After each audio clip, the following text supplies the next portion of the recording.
Hello students, today we will be starting a new topic,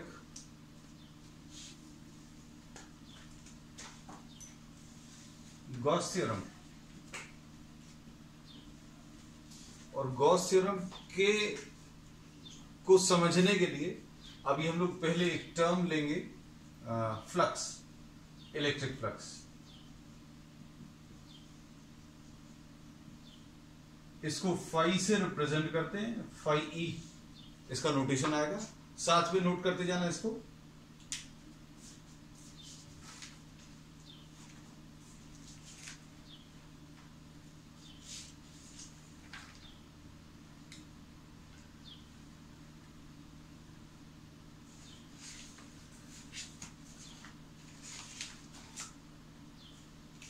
electric flux जो है, this gives us an idea about the total number of field lines associated with any surface.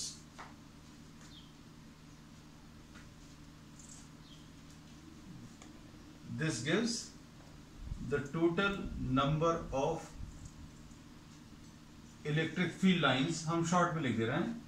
This gives us an idea about the total number of electric field lines passing through a given surface. मतलब ये एक ऐसा term है जो किसी surface से associated है। Surface से एसोसिएटेड कोई टर्म एरिया भी रहेगा। Now suppose you are having a plane area, consider a plane area,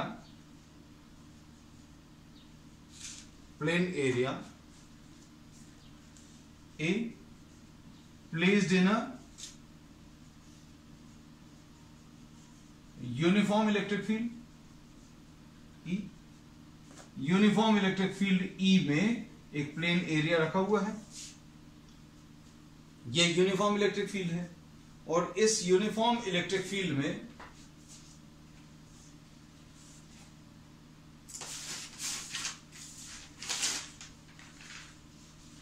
हम लोग एक प्लेन एरिया ले रहे हैं।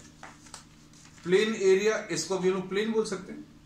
ये देखने में रेक्टेंगुलर शेप का है। अगर आप इसको किसी भी और शेप में कट कर लें, मान लीजिए आप इसको कुछ ऐसे शेप में कट कर लें या कुछ ऐसा कुछ कट कर लें या ट्रायंगुलर शेप कट कर लें, आप इसका ऐसी कुछ कटिंग भी कर लें ट्रायंगुलर शेप की, तो भी ये प्लेन एरिया रहेगा। This is a plane. अगर आपने इसको क्रश कर दिया तो ये 3 डायमेंशनल शेप हो जाएगा। 3 डायमेंशनल शेप का मतलब ये है, इसमें आप इसको प्लेन कंसिडर नहीं कर सकते। तो प्लेन एरिया ये समझ में आना चाहिए। प्लेन क्या है? Plane will be this area,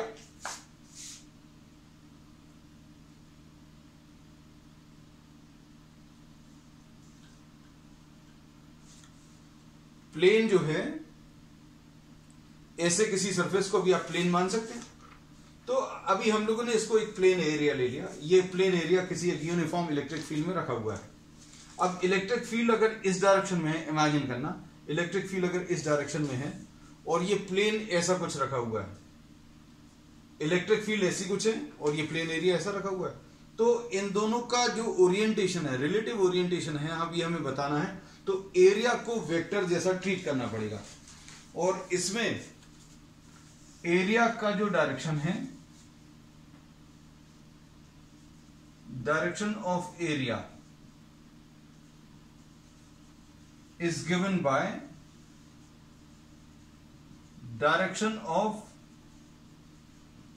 outward drawn normal to the surface और normal to the plane। Plane ना लिखकर आप सरफेस भी लिख सकते हैं। आप जिस सरफेस से, जिस सरफेस पर भी आप इलेक्ट्रिक फ्लक्स का कैलकुलेशन कर रहे हैं, वो किसी इलेक्ट्रिक फील्ड में रखा हुआ होना चाहिए, तभी कोई फील्ड लाइंस उसको कट करेंगी। और इलेक्ट्रिक फील्ड लाइंस कितनी कट कर रही है या कितना फ्लक्स आएगा, ये कैलकुलेट करने के लिए आपको ई का डायरेक्शन तो मालूम है, एरिया का भी डायरेक्शन बता दे रहे हैं। एरिया का डायरेक्शन अभी हमने बोला will be given by direction of outward drawn normal to the surface. तो इलेक्ट्रिक फ्लक्स का जो फॉर्मूला है this will be given by E into a into cos theta. Electric flux जो है that will be given by E into a into cos theta. इसमें theta क्या है ये लिख लेना, theta is the angle between E and A। Theta जो है ये एंगल रहेगा किस किस के बीच में, E और A के बीच में। A का डायरेक्शन अभी हम लोगों ने बता दिया है। A का डायरेक्शन अगर आपको कहीं पर भी बताना है तो ये अगर एरिया है तो direction of outward drawn normal to the surface ये एरिया का डायरेक्शन रहेगा। अगर हमने ऐसा कुछ रखा हुआ है तो एरिया का ये डायरेक्शन है, अगर ऐसा कुछ है तो एरिया का ये डायरेक्शन है, अगर ऐसा टिल्ट कर दिया तो एरिया का ऐसा कुछ डायरेक्शन आएगा। तो अब हम लोगों ने ये प्लेन जो है एक स्ट्रेट लाइन से रिप्रेजेंट कर दिया, ये प्लेन ऐसा कुछ रखा हुआ है और direction of outward drawn normal to the surface ये एरिया आ जाएगा। और अगर आपको 3 डायमेंशनल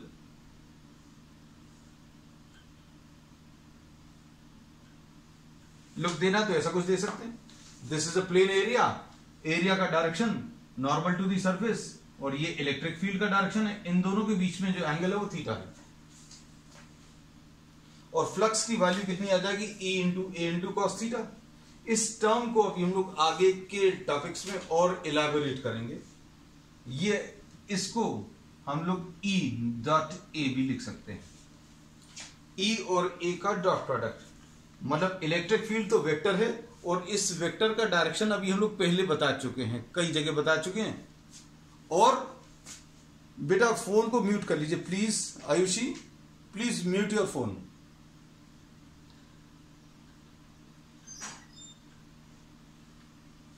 अब हम लोगों ने बोला कि अगर आपको डॉट प्रोडक्ट लेना है E और A का तो E का डायरेक्शन तो मालूम है, एरिया का डायरेक्शन अभी हम लोगों ने बता दिया और इस एरिया के डायरेक्शन को और अभी हम लोग आगे डिस्कस करते चलेंगे कि direction of outward drawn normal to the surface will give you the direction of area. ठीक, अब इसके बाद इसमें अगर आप देखें तो फ्लक्स के से रिलेटेड कुछ पॉइंट्स अभी हम लोग लिख लेंगे।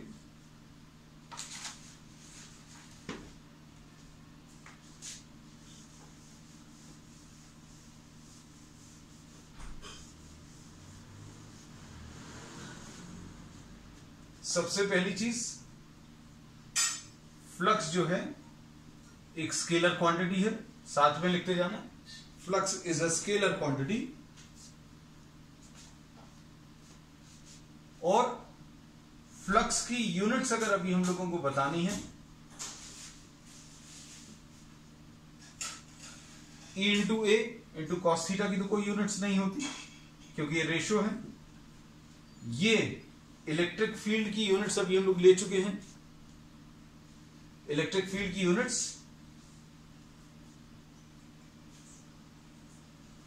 फोर्स डिवाइडेड बाय चार्ज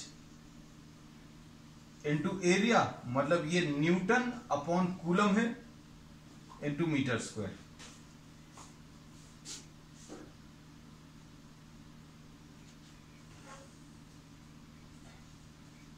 इसके बाद एक यूनिट और होती है इलेक्ट्रिक फील्ड की, इलेक्ट्रिक फील्ड की ये यूनिट होती है वोल्ट पर मीटर। इलेक्ट्रिक फील्ड की एक और यूनिट होती है वोल्ट्स पर मीटर इनटू मीटर स्क्वायर। तो इसकी एक यूनिट और पता चल गई, तो इसकी ये 2 यूनिट्स हैं, न्यूटन मीटर स्क्वायर पर कूलम और वोल्ट इनटू मीटर्स। अच्छे से देखते जाना, अच्छे से समझना चीजों को, क्योंकि कुछ चीजें अभी हम इसमें ऐसी बताएंगे जो जनरली जो रेफरेंसेस में दी रहती है उससे अलग है।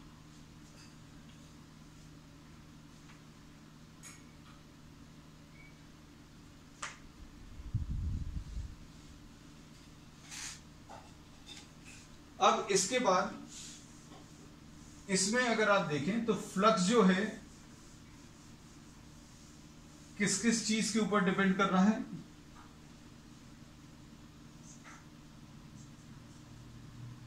Flux E into a into cos theta. मतलब ये सिंपल जो फॉर्मूला अभी हम लोगों ने लिया है एक यूनिफॉर्म इलेक्ट्रिक फील्ड के लिए लिया है। मतलब ई की वैल्यू जहां पर सब जगह सेम हो, और एरिया जो है वो प्लेन होना चाहिए, और थीटा ऑब्वियसली अभी हम लोग बता ही चुके हैं। अब सपोज फॉर एग्जांपल इनमें से कोई भी अगर एक फैक्टर चेंज हो जाता है, मान लीजिए इलेक्ट्रिक फील्ड चेंज हो जाए या एरिया कुछ ऐसे शेप का आ जाए जो प्लेन नहीं है, इर्रेगुलर शेप्ड ऑब्जेक्ट है, तो उसमें अभी हम लोग ये वाले फॉर्मूले का डायरेक्टली यूज नहीं करेंगे, हम लोग इंटीग्रेशन मेथड यूज करेंगे। तो ये इंटीग्रेशन मेथड कब यूज करेंगे? जब कोई प्लेन एरिया नहीं दिया हो। जैसे सपोज फॉर एग्जांपल अगर आप सिलेंडर की बात करें, ये सिलेंडर अगर किसी इलेक्ट्रिक फील्ड में रखा हुआ है तो ये प्लेन एरिया नहीं है। आप इसका जो राइट वाला कैप है उसको प्लेन मान सकते हो, लेकिन ये वाला जो एरिया है वो कर्व्ड शेप का है, ये कर्व्ड शेप है। तो अब हम लोग क्या करेंगे, इसके लिए अभी हम लोग इंटीग्रेशन मेथड यूज करने वाले हैं। इंटीग्रेशन मेथड में क्या करते हैं, ये अभी हम लोग कई जगह कई तरीके से फिजिक्स में इसको अप्लाई कर चुके हैं। क्या, जैसे suppose we are having an irregular shaped object, कोई इर्रेगुलर शेप्ड ऑब्जेक्ट है which is placed in a uniform electric field, मतलब ई तो यूनिफॉर्म है, एरिया जो है वो प्लेन नहीं है। दूसरा ऐसा भी केस हो सकता है कि एरिया तो प्लेन है लेकिन इलेक्ट्रिक फील्ड यूनिफॉर्म नहीं है, लेकिन अभी हम लोग सिर्फ एक ये पर्टिकुलर केस डिस्कस कर ले रहे हैं, और फिर जैसे जैसे प्रॉब्लम्स आएंगे, जैसे जैसे डिफरेंट केसेस आएंगे, हम लोग इसमें और कैसे कैसे सॉल्यूशंस पॉसिबल हैं वो सब डिस्कस करते जाएंगे। जैसे सपोज ये एक इरेगुलर शेप्ड ऑब्जेक्ट है जो कि किसी यूनिफॉर्म इलेक्ट्रिक फील्ड में रखा हुआ है। आप क्या करें, इस पूरे सरफेस को बहुत छोटे पार्ट्स में डिवाइड कर दें। अब पार्ट्स इतने छोटे रहने चाहिए कि each part can be considered as a plane. इसका एक बहुत सिंपल सा एग्जांपल दे दे रहे हैं। जैसे सपोज फॉर एग्जांपल फुटबॉल अगर आप ले लें, तो फुटबॉल कर्व शेप का है, उसको आप कहीं पर भी प्लेन एरिया नहीं मान सकते। तो अब हम लोगों ने क्या किया, फुटबॉल को छोटे छोटे पार्ट्स में डिवाइड कर दिया, या इस इरेगुलर शेप्ड ऑब्जेक्ट को छोटे छोटे पार्ट्स में डिवाइड कर दिया। बहुत छोटा सा पार्ट अगर आप ले लें किसी कर्व सरफेस का भी, बहुत छोटा सा पार्ट अगर आप लोगे तो उसको आप प्लेन मान सकते हो। जैसे फुटबॉल के जो पैचेस रहते हैं, उसमें जो पैचेस बने रहते हैं, तो एक पैच को आप एक प्लेन जैसा मान सकते हो, या उसको भी और छोटे पार्ट्स में डिवाइड कर लीजिए। मतलब पार्ट्स इतने छोटे रहने चाहिए, part should be so small that each part can be considered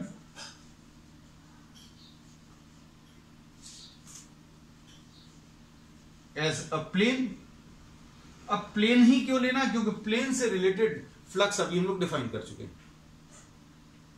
ये लाइन पर्टिकुलरली अभी हम लोग ने इसलिए किया है, ये जो अभी हम लोग ले रहे हैं इंटीग्रेशन मेथड, किसके लिए, irregular shaped object.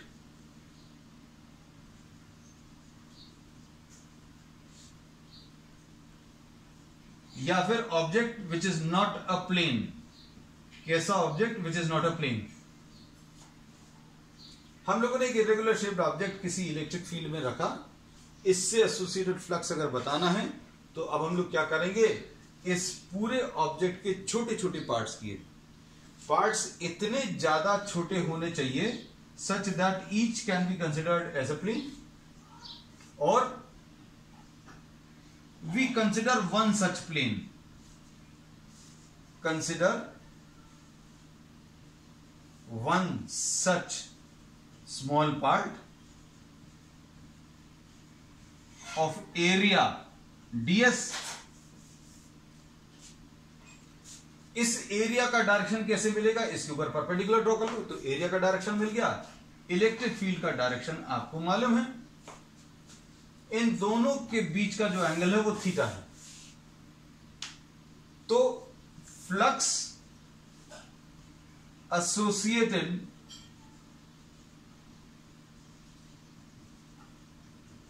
with the small part, flux associated with the small part, इसको d phi e लिख दे रहे हैं, क्योंकि एक छोटे से एरिया के लिए अभी हम लोग ये कैलकुलेशन कर रहे हैं। हम लोगों ने ये बोला था इस पूरे एरिया के बहुत छोटे छोटे पार्ट्स किए, पार्ट्स इतने छोटे हैं कि हर छोटे पार्ट को आपने प्लेन माना, एक प्लेन लिया, एक ऐसा छोटा पार्ट लिया जिसका एरिया ds है, ds का ये डायरेक्शन, इलेक्ट्रिक फील्ड का ये डायरेक्शन, ये थीटा एंगल आ गया। अब इससे एसोसिएटेड फ्लक्स कैसे मिलेगा? E into ds into cos theta. आगे का प्रोसेस आपको मालूम है क्या? कि आपने इस पूरे ऑब्जेक्ट के छोटे छोटे पार्ट्स किए हैं, हर छोटे पार्ट को आपने प्लेन मानकर ऐसे फ्लक्स कैलकुलेट करेंगे और ऐसे जितने फ्लक्स आएंगे उन सबको ऐड करेंगे to get the total flux. तो total flux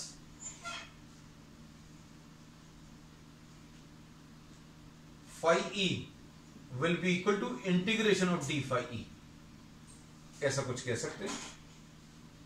integration of d phi e का मतलब क्या है? e into ds into cos theta, ऐसा कुछ आ जाएगा। और इसको अभी हम लोग क्या लिख सकते हैं? e dot ds। नोट कर लो जल्दी से।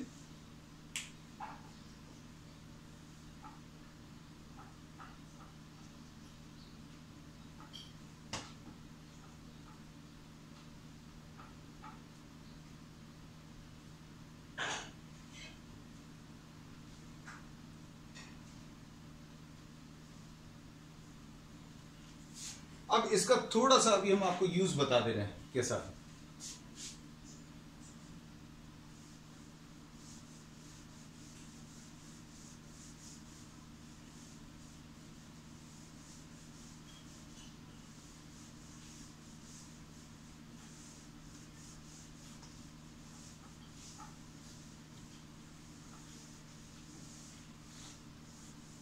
ये एक प्रॉब्लम की मदद से क्लियर करेंगे। This example is also given in NCERT.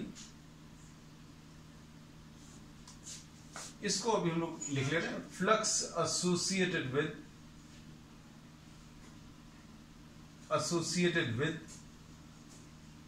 A cylinder placed in a uniform electric field. Next topic लिख लेना, flux associated with a cylinder. हम लोगों ने फ्लक्स से स्टार्ट किया था और फ्लक्स के बारे में ये बोला था, it is a quantity which gives us an idea about the total number of electric field lines through a given surface. और इसकी फिर एक सिंपल सी डेफिनेशन बना ली थी। क्या डेफिनेशन बनाई थी? E into a into cos theta. ये प्लेन के लिए बनाई थी, फिर इर्रेगुलर शेप ऑब्जेक्ट के लिए बना ली। अब हम लोग क्या कर रहे हैं? एक सिलेंडर ले लिया जो कि यूनिफॉर्म इलेक्ट्रिक फील्ड में रखा हुआ है।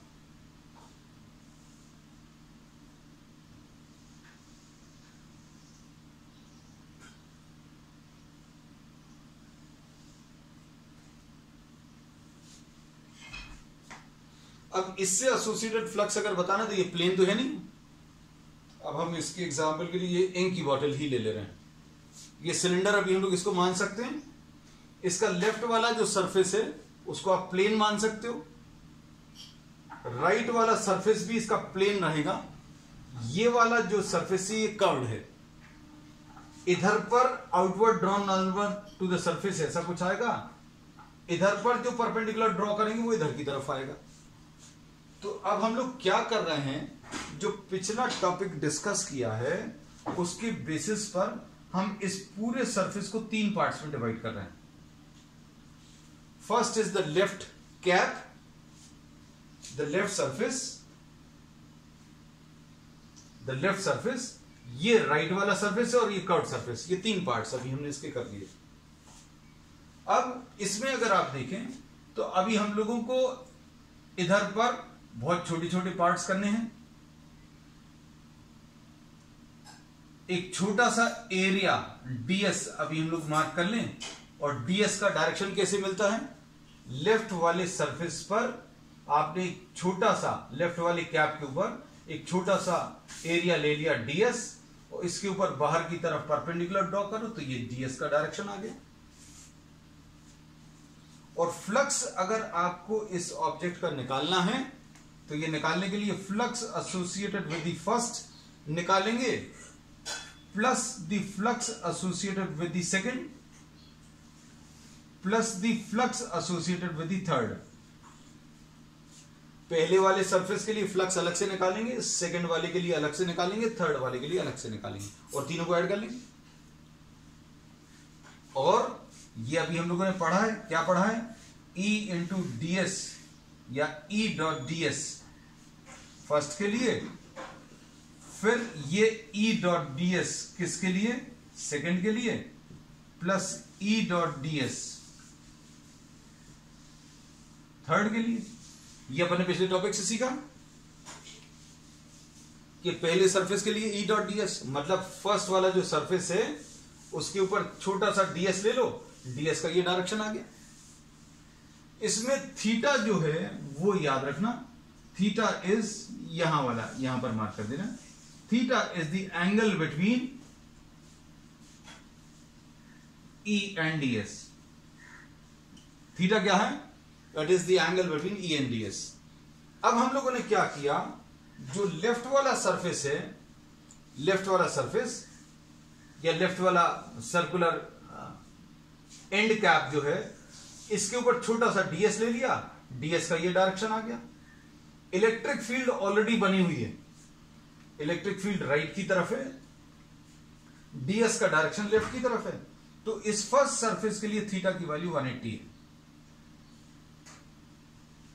फर्स्ट सरफेस के लिए थीटा की वैल्यू 180। अच्छे से समझना, इलेक्ट्रिक फील्ड राइट की तरफ है, यहां पर एरिया के ऊपर परपेंडिकुलर ड्रॉ करोगे तो वो परपेंडिकुलर बाहर की तरफ आएगा, तो थीटा की वैल्यू 180।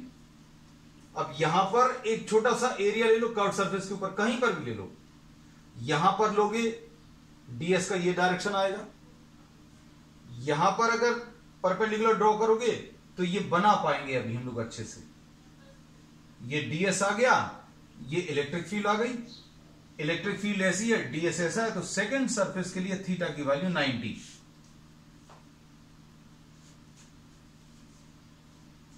थर्ड वाले सरफेस के लिए यहां पर एक छोटा सा एरिया ले लो, ये ds आ गया, ds ये राइट की तरफ है, इलेक्ट्रिक फील्ड भी राइट की तरफ है, तो थीटा की वैल्यू इसके लिए 0, थीटा की वैल्यू 0। नोट कर लो जल्दी से, फिर अभी हम आगे बताएं।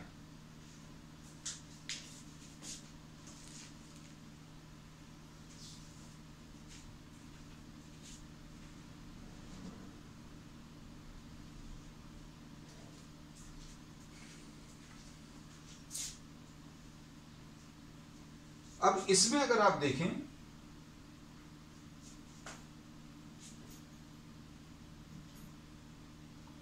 ये आ जाएगा E into ds into cos 180 first वाले के लिए, E into ds into cos 90 ये सेकंड के लिए है,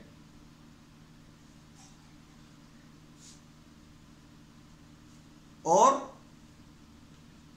E into ds into cos 0 ये थर्ड के लिए है।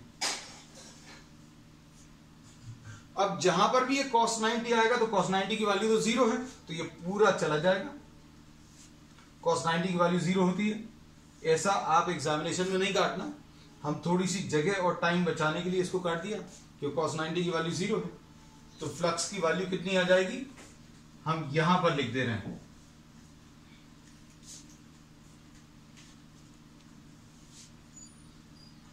फ्लक्स की value E into ds into -1 first के लिए है, फिर ये 0 है, फिर उसके बाद क्या है,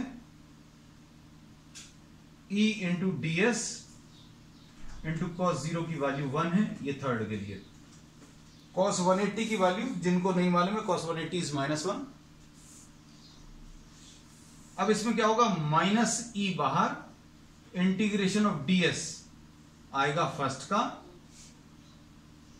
कांस्टेंट क्वांटिटी को बाहर ले सकते हैं। कांस्टेंट क्यों, क्योंकि ये जो इलेक्ट्रिक फील्ड है ये एक यूनिफॉर्म इलेक्ट्रिक फील्ड है, प्लस ई इसमें बाहर, इंटीग्रेशन ऑफ डीएस थर्ड के लिए, ऐसा कुछ आएगा।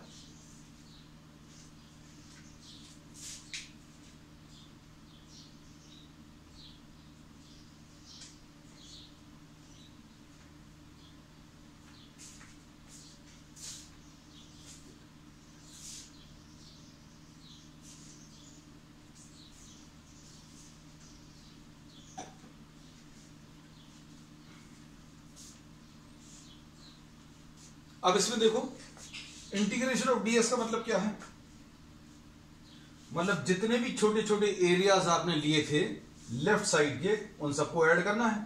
उन सबको अगर आप ऐड करोगे तो कितना आ जाएगा, minus E into pi R square लिख लो।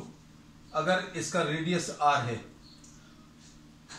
इसका रेडियस मान लो आर है, तो इधर कितना आ जाएगा, plus E into pi R square. तो minus E into pi R square plus E into pi R square, answer 0।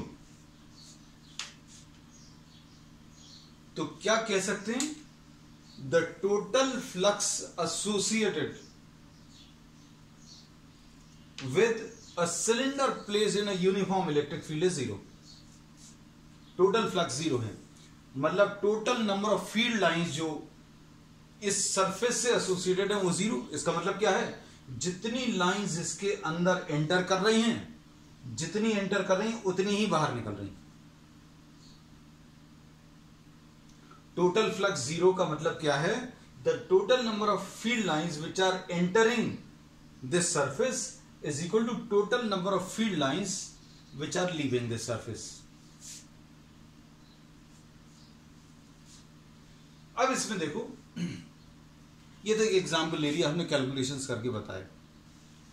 अब हम लोग इसका जो मेन टॉपिक, जिसकी हेडिंग अभी हम लोग ने स्टार्टिंग में ही डाल दी थी, Gauss theorem.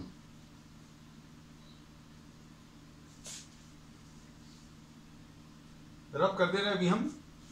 If you are not able to copy along with me, best option as I have said repeatedly, take a screenshot.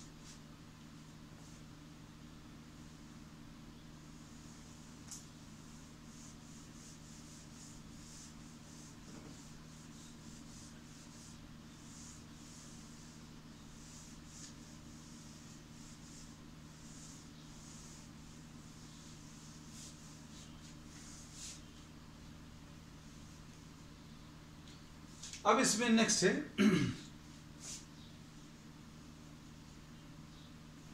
Gauss theorem.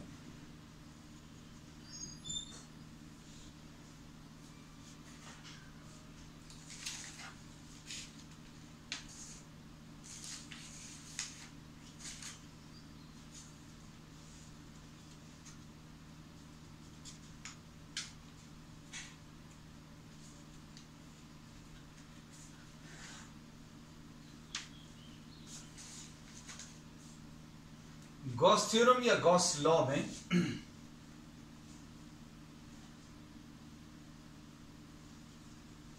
The total, ये जो थ्योरम है या ये जो लॉ है, ये पर्टिकुलरली हम लोग अप्लाई करेंगे for close surfaces. The total flux associated with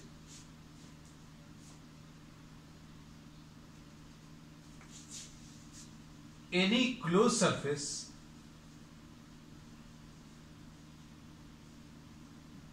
is 1 upon epsilon 0 times the net charge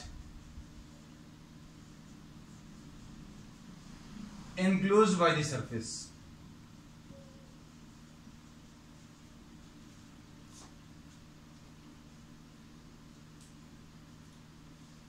बहुत सिंपल सा स्टेटमेंट है क्या, कि अगर आपको किसी क्लोज सरफेस से एसोसिएटेड फ्लक्स कैलकुलेट करनी है तो क्या करना पड़ेगा अभी हम लोगों को, अंदर का नेट चार्ज कितना है उसको 1/ε0 से मल्टीप्लाई कर लो। क्लोज सरफेस के अंदर कितना नेट चार्ज है उसको 1/ε0 से मल्टीप्लाई कर लें। अब इसी वाले थ्योरम, ये जो पिछला वाला प्रॉब्लम अभी हम लोगों ने लिया था, उसी को अगर आप देखें, इससे एसोसिएटेड फ्लक्स अगर आपको निकालनी है तो ये गॉस थ्योरम जो है इतना सारी जो मेहनत अभी हम लोगों ने की थी उस सब का काम आसान कर देता है। कैसे? अगर इससे एसोसिएटेड फ्लक्स अगर आपको बतानी है या किसी भी सरफेस से, इसको अभी हम बाद में डिस्कस कर लें, पहले तो ये लिख लें 1/ε0 into net charge. Q net is the net charge inside the surface। अब देखो इसमें अगर अभी हम लोग अप्लाई करें तो कैसा आएगा, अगर इससे एसोसिएटेड फ्लक्स बतानी है तो कैसे बताएंगे, फ्लक्स निकालना है तो ये 1/ε0 तो ले लो, इसके अंदर का नेट चार्ज बता दो। अब इसके अंदर कोई नेट चार्ज तो दिया नहीं है, no net charge is given, net charge नहीं है, नेट चार्ज 0 है, मतलब फ्लक्स की वैल्यू इसमें 0 आ जाएगी। So this calculation which we have done in 3-4 steps can be done directly। तो इसका अभी हम लोग आगे यूज करेंगे गॉस थ्योरम का। हम लोग डिफरेंट टाइप के चार्ज कॉन्फ़िगरेशंस लेंगे और उन चार्ज कॉन्फ़िगरेशंस के कारण इलेक्ट्रिक फील्ड क्या आएगी वो डिस्कस करेंगे, और कॉम्पिटिटिव एग्जाम्स में इस पर बेस्ड कैसे प्रॉब्लम्स आते हैं वो भी अभी हम लोग डिस्कस करेंगे। अब इसमें अभी हम लोग अगर ये देखें कि फ्लक्स अगर आपको कैलकुलेट करनी है तो ये याद रखना, इसमें ये किसी ओपन सरफेस के लिए नहीं, ये क्लोज सरफेस के लिए कैलकुलेट करना है। अगर कोई ओपन सरफेस है उसमें भी अगर गॉस थ्योरम अप्लाई करना है या गॉस लॉ अप्लाई करना है तो कैसे अप्लाई होगा ये भी अभी हम लोग आगे डिस्कस करेंगे। तो अब हम लोग नेक्स्ट इसमें टॉपिक ले रहे हैं प्रूफ।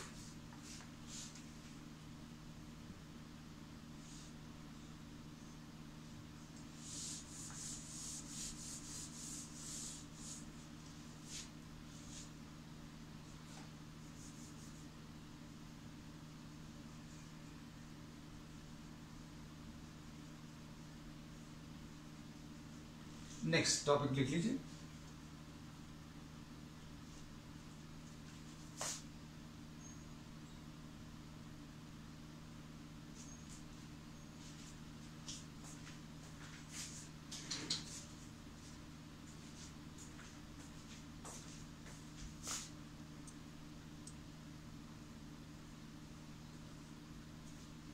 वो चार्जर देने का। अब इसमें proof of the Gauss theorem लेने के लिए suppose we are having an isolated charge, एक आइसोलेटेड मतलब एक अकेला चार्ज दिया हुआ है प्लस Q। अब हमें अगर गॉस थ्योरम अप्लाई करना है तो हम लोगों को एक क्लोज सरफेस लेना पड़ेगा। क्लोज सरफेस, क्योंकि ये जो लॉ अप्लाई होगा ये क्लोज सरफेस के लिए अप्लाई होगा। अब जैसे सपोज फॉर एग्जांपल ये एक आइसोलेटेड पॉइंट चार्ज दिया है, तो इस आइसोलेटेड पॉइंट चार्ज के लिए ड्यू टू सिमेट्री रीजंस हम लोग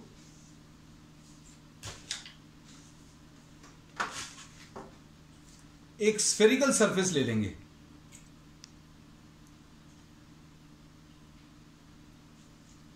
हम लोगों ने क्या किया है, ये आइसोलेटेड पॉजिटिव चार्ज के लिए ये प्रूफ करना है क्या, the total flux associated with any surface, any close surface.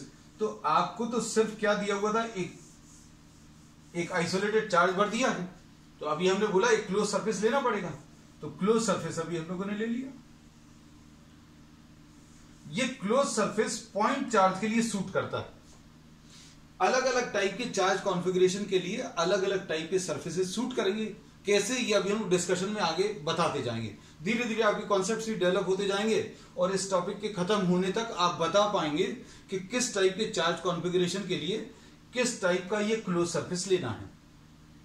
ये जो क्लोज सरफेस हम लोग लेते हैं इसको अभी हम लोग गॉसियन सरफेस भी बोलते हैं। तो हम लोग क्या ले रहे हैं, take a spherical Gaussian surface. एक चार्ज लिया, उसके चारों तरफ एक स्फीयर ले लिया, स्फीयर का सेंटर जो है चार्ज के ऊपर लाई कर रहा है। Suppose the radius of this sphere is R. अब फ्लक्स अगर कैलकुलेट करना है तो फ्लक्स कैलकुलेट करने के लिए आप क्या करोगे, इस पूरे स्फीयर को बहुत छोटे छोटे पार्ट्स में डिवाइड करोगे। हमने एग्जाम्पल आपको किसका लिया था, एग्जाम्पल ले ही चुके हैं, किसका, फुटबॉल का, कि फुटबॉल जो है कर्व शेप की है और आप इस फुटबॉल के या कर्व सरफेस के बहुत छोटे छोटे पार्ट्स करें। अगर पार्ट्स बहुत छोटे होंगे तो हर छोटे पार्ट को आप प्लेन मान सकते हैं और प्लेन सरफेस पर आपने ये परपेंडिकुलर ड्रॉ कर दिया, ये डायरेक्शन ऑफ एरिया आ जाएगा। तो consider a small area ds as shown। यहां पर इलेक्ट्रिक फील्ड का डायरेक्शन क्या रहेगा, ये पॉजिटिव चार्ज है तो यहां पर electric field is away from the positive. Positive charge के लिए इलेक्ट्रिक फील्ड का direction away from the positive. आप ये कहीं पर भी कर देखें, ds का ये डायरेक्शन रहेगा, इलेक्ट्रिक फील्ड ds का ये डायरेक्शन क्यों रहेगा, क्योंकि अगर आपने छोटा सा एरिया यहां पर लिया तो ds का ये डायरेक्शन परपेंडिकुलर ड्रॉ करो और स्फीयर के ऊपर जो भी परपेंडिकुलर आप ड्रॉ करते हो वो सेंटर से पास होता है। स्फीयर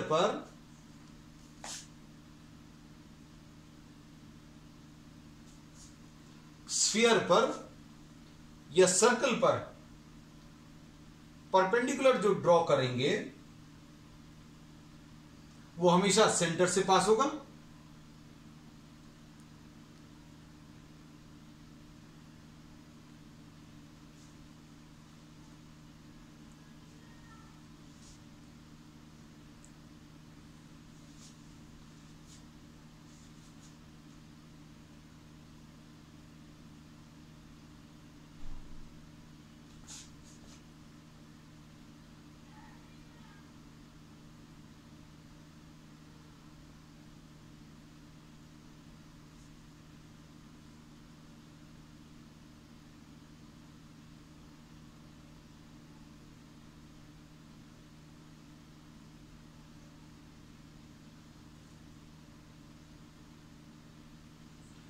इसमें अभी हमने ये बताया कि अगर आप किसी और जगह पर छोटा सा एरिया लोगे तो ds का ये डायरेक्शन आएगा, इलेक्ट्रिक फील्ड का direction away from the positive ये आएगा।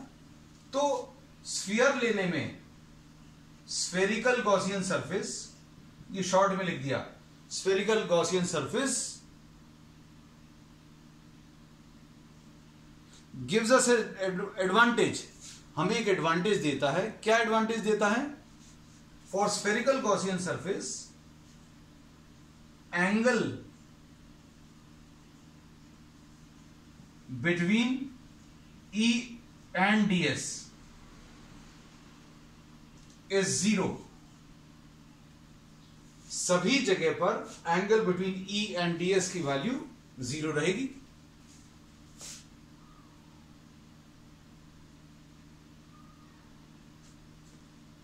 तो पॉइंट चार्ज अगर है तो पॉइंट चार्ज के लिए due to symmetry reasons spherical Gaussian surface gives us an advantage. The advantage is at all the points on the Gaussian surface angle between E and ds is 0 degrees। अब ये अगर same है सभी जगह पर तो क्या फायदा होगा, फायदा कैलकुलेशंस में होगा। कैलकुलेशंस में क्या फायदा होगा वो देखो जरा। फाई ई की वैल्यू ई डॉट ds है, E into ds into cos 0 आएगा।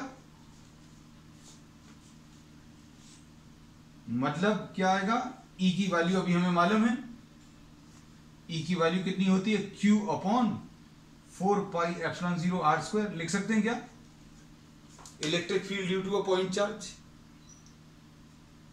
इतना आएगा, इंटू ds इंटू कॉस 0 की वैल्यू 1 है। Electric field due to a point charge at a distance r का ये फॉर्मूला रख दिया।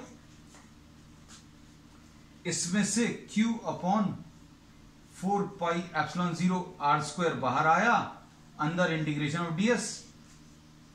इंटीग्रेशन ऑफ ds का मतलब क्या है, जितने भी छोटे छोटे एरियाज हैं इस पूरे स्फीयर के ऊपर, उन सबको ऐड कर लो। उन सबको अगर आप ऐड करोगे तो क्या मिल जाएगा, total surface area of the sphere, और ये आ जाएगा q upon 4 pi epsilon 0 r square into 4 पाई r स्क्वायर। अब इसमें 4 पाई r स्क्वायर और 4 पाई r स्क्वायर कैंसिल होगा, क्या बचेगा, 1 अपॉन एप्सिलॉन 0, तो बचेगा 4 कटा पाई कटा r स्क्वायर, 4 पाई r square, 1 upon epsilon 0 into q। और यही मैथमेटिकल स्टेटमेंट है गॉस लॉ का, कि flux associated with this Gaussian surface is 1 upon epsilon 0 times the net charge inside the surface. इसके अंदर का net charge into 1 upon epsilon 0। Note कर लो बेटा जल्दी से।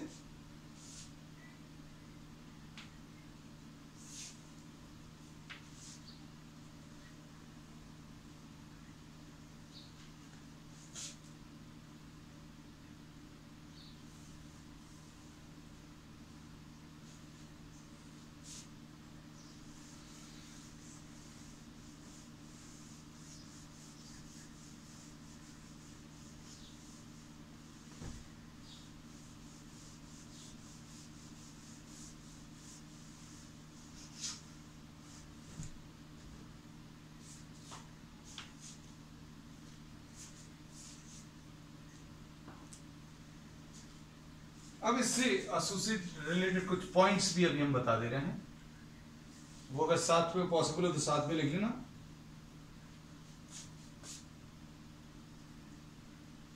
फ्लक्स एसोसिएटेड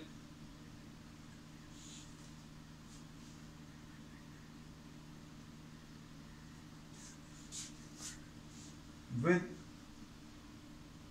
अ गॉसियन सरफेस, गॉसियन सरफेस को शॉर्ट में जीएस लिख दिया, is independent of the shape.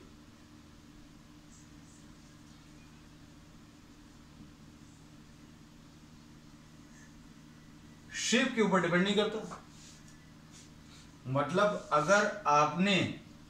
अगर ये पॉइंट चार्ज दिया है, अच्छे से इन चीजों को समझना, क्योंकि ये बहुत सारी चीजें किताबों में नहीं दी रहती। मतलब आपको बहुत सारा कुछ ढूंढना पड़ेगा, बहुत सारी जगह पढ़ना पड़ेगा, तब क्लियर होगा। अगर आपने ये एक चार्ज लिया, इसके चारों तरफ अगर आपने स्फीयर लगा लिया, कितनी रेडियस का लगाया वो आपके ऊपर डिपेंड करता है। आप छोटा स्फीयर ले लो, बड़ा स्फीयर ले लो, कैसा भी ले लो, या इसका शेप आप क्यूब शेप का ले लो, या क्यूबॉइडल ले लो, या सिलेंड्रिकल शेप ले लो, इसके चारों तरफ ये फ्लक्स जो है ये 1 upon epsilon 0 times the net charge inside the surface, इसके अंदर का नेट चार्ज के ऊपर डिपेंड कर रहा है। इसमें गॉस लॉ में कहीं पर ये नहीं बोला कि आप इतनी रेडियस का स्फीयर ले लो या इस शेप का ले लो, किसी भी शेप का हो। अगर आपने r रेडियस का एक स्फीयर लिया, उससे एसोसिएटेड फ्लक्स निकाला, तो इसके अंदर का नेट चार्ज कितना है q, और 1 अपॉन एप्सिलॉन 0 से मल्टीप्लाई कर लो। अगर आप इसको डबल कर दोगे, इसका रेडियस 2r भी ले लोगे, तो भी इस वाले नए सरफेस के ऊपर भी फ्लक्स अगर आप निकालोगे तो कितना आएगा, 1 अपॉन एप्सिलॉन 0 इंटू q। तो अब हम लोगों को यह पता चल गया, ये बहुत इंपॉर्टेंट पॉइंट है कि flux associated with the Gaussian surface is independent of the shape and size of the surface. ये शेप और साइज के ऊपर डिपेंड नहीं करता।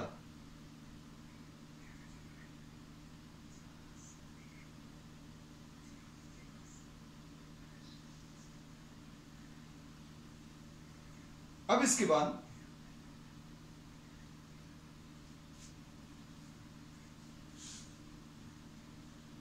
Flux associated with a Gaussian surface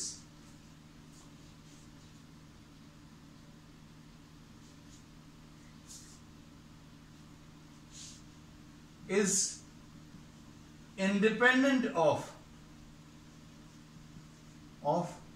the position of the charge inside it। इस Gauss theorem में या Gauss law में अभी हम लोगों ने क्या पढ़ा, 1/ε0 इंटू क्यू नेट है। अब ये नेट चार्ज कहां पर रखा हुआ है, अंदर सेंटर पे ही है या सेंटर से अलग है, उसके ऊपर डिपेंड नहीं करता।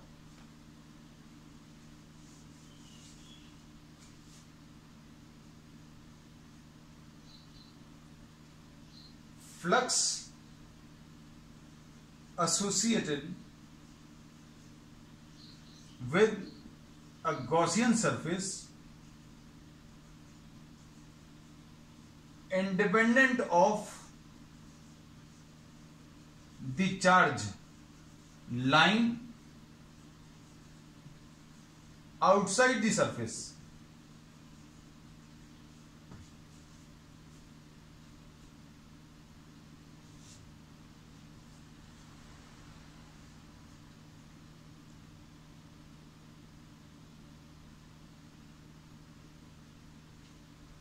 इलेक्ट्रिक फील्ड जो है वो अंदर वाले चार्जेस और बाहर वाले चार्जेस दोनों के ऊपर डिपेंड करेगी, लेकिन अभी हमने क्या बोला, फ्लक्स जो है वो सिर्फ अंदर वाले चार्जेस के ऊपर डिपेंड करेगा, बाहर वाले चार्जेस के ऊपर डिपेंड नहीं करेगा।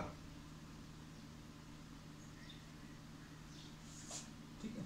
और अगर अंदर कोई डाइपोल है, for a dipole placed inside a Gaussian surface, अगर डाइपोल है तो फ्लक्स कितना आएगा, 0 आएगा। 0 क्यों आएगा, क्योंकि फॉर्मूला यही है। क्या है बेटा फॉर्मूला, 1/ε0 इंटू क्यू नेट। अंदर अगर डाइपोल है तो एक प्लस क्यू भी रहेगा और एक माइनस क्यू भी रहेगा, दोनों मिलाकर 0 आएंगे। अब इसकी और भी बहुत सारी प्रॉपर्टीज हैं। अब मेन जो टॉपिक था वो पढ़ा दिया, इसके एप्लीकेशंस जो हैं वो क्या क्या हैं वो अभी हम लोग अगली क्लास में लेंगे। That's all for today.